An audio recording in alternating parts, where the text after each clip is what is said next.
We're doing exactly what we shouldn't do because of the Marxist-Leninist, neo-Marxist false promise of the female desire for non-adaptation and hyperconsumption in the 4 violations. There is no truth, violation of the formal laws. There is no scarcity, violation of the physical laws. There is no inequality. Humans are largely immalleable. They are largely amoral and therefore require training. And the violation of the evolutionary outcome, which is natural selection exists, genetic load accumulates faster than anything else, and it accumulates in the lower classes faster than anywhere else. So you can't escape natural selection or the consequences of reproduction. Therefore, who you mate with is the single most important political choice you make. We violate all 4 of those rules because that's what the female mind does. And that's what the left has promised people, is escape from the laws of nature.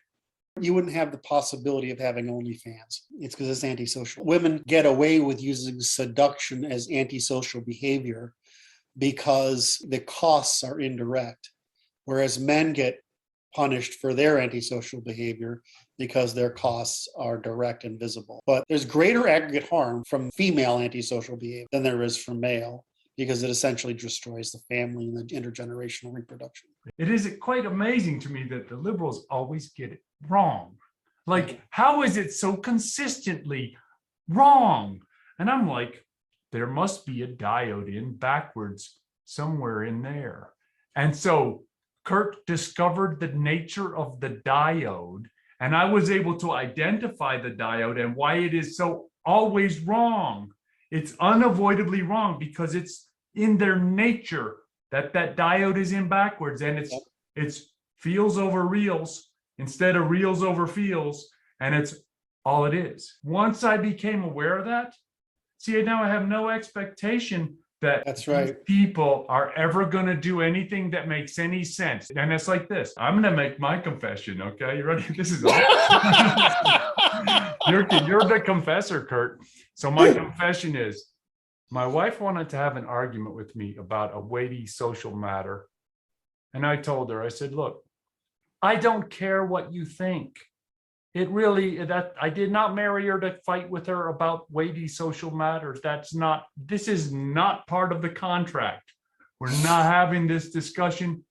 The end of the discussion. And then she said, nice, which I interpreted to mean, how rude, which is true.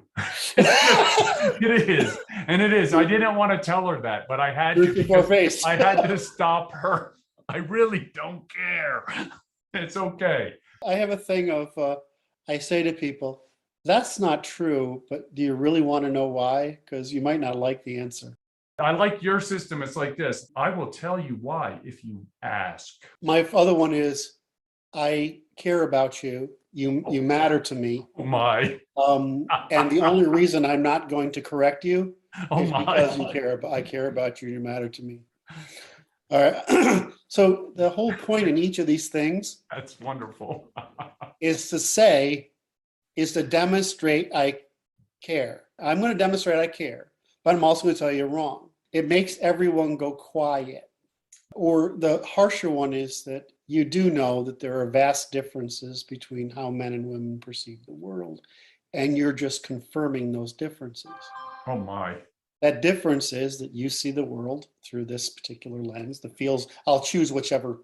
The bias that is in play. I'll choose whichever one it fits.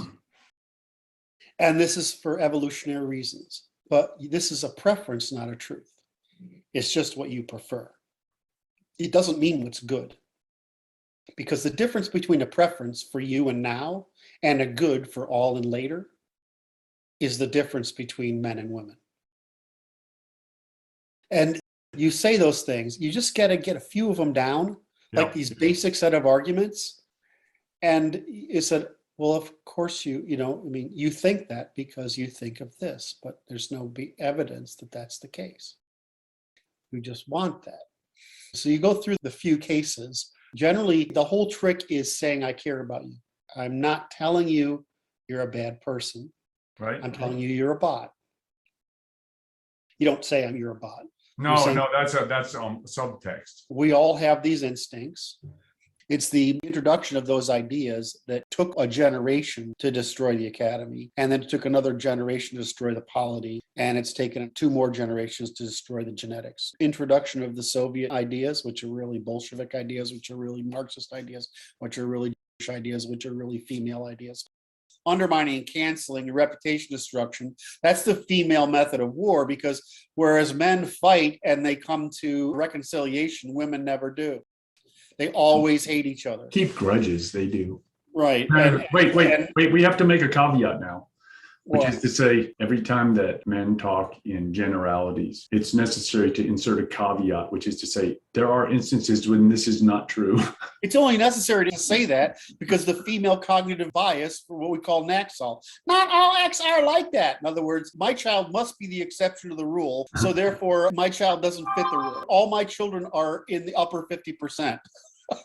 No. Like woebegone fallacy. It's the primary reason you can't talk to women about anything adult. Let's just say the truth is that women avoid all adaptation by self-regulation.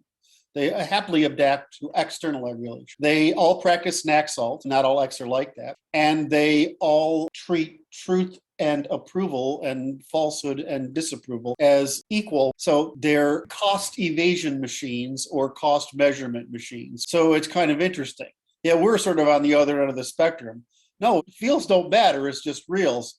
And they're like, no, feels matter because I got to do all this shit to manage other women and myself and whatever. And my brain, if I'm a woman, evolved to not be in control because I've got to meet demands external to me. If I would try to be in control like men are, then I would have the rational result, which would be I would throw the children off the ledge into the sea, because taking care of children is irrational, too painful. And so women pay a continuous high cost and men pay an intermittent high cost. If you watch what happens, is that because women are cost and conflict evaders, they tend to favor and follow mean girls. So it's why you never let mean girls get any traction at all, just the way you don't get bullies get any traction.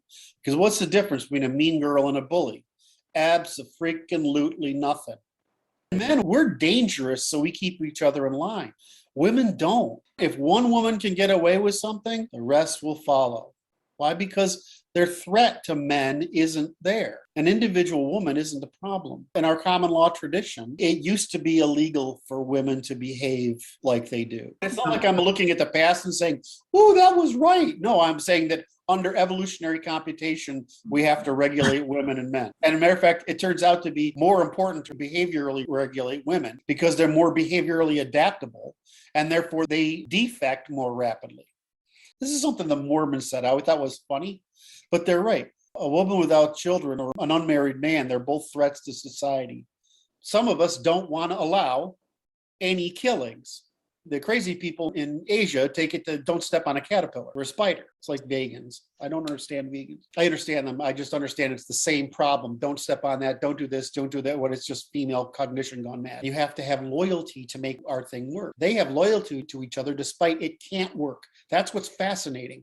The left has loyalty like women, right? They have loyalty to one another in the face of men, despite the fact that no feminine anything ever can work because it's based on the desire for stability and equality and limited adaptation, which is what a woman wants for her children, is to let them grow at their normally adaptive rates, subject to the least harmful change that would impose the burden on the mother of even greater work at managing those children. So why do you think women prefer children who are pliable, feminine, adaptable than those who are successful? And why do fathers the opposite? They prefer their children to be successful rather than pliable, manipulatable, and non-adaptable. The problem is women don't know they're politically incompetent. It's empathizing versus systematizing. Men don't know men actually are aware. We're aware because of women that we are empathically incompetent. We're completely aware of it. Conservatives, which means males, are not moral specialists. Libertarians are a little bit, and leftists or women are complete moral specialists. It's sort of like, I used to draw this thing as a concentric circle, is that the universe is out here. And then there's like the warriors, and then there's the commercial guys, and there's the husbands, and then there's the women, and there's the children. It's just a big recursive, energy goes in and population goes out. Once you understand that's what's going on. But equality, it's not equality, it's reciprocity, despite continuous diversion. So the more demanding women get of social stuff is great, as long as the men are saying, yeah, but you're diluting my gene pool, which means you're raping me politically like men rape you physically. It's the same reproductive strategy. So the same moral panic you feel about being raped, which honestly most men can't understand, you can't understand why we don't like your use of immigration to rape us. Same fucking thing, because it's the same influence on our genetics. So you think your feelings matter, but ours don't. And we think your feelings matter, but ours do too. It's usual. You've got to understand that empathizing is a limited information processing system, just like systematizing is a limited information processing system. And you don't want either one to get out of the fucking hand, because you're either going to get durable despotism at the male end or hard crash despotism at the female end. There's a reason there are no female dominant societies. Women kill each other. They're evil. I mean, really, men are bad and women are evil. I got banned from somewhere saying that, but I don't think people understood what I was saying. I was saying that bad is like when you beat somebody on the head and do things, but evil's when you undermine. I probably should say men are corrupt and women are treasonous. That would probably be a better way of putting it. Less likely to get banned.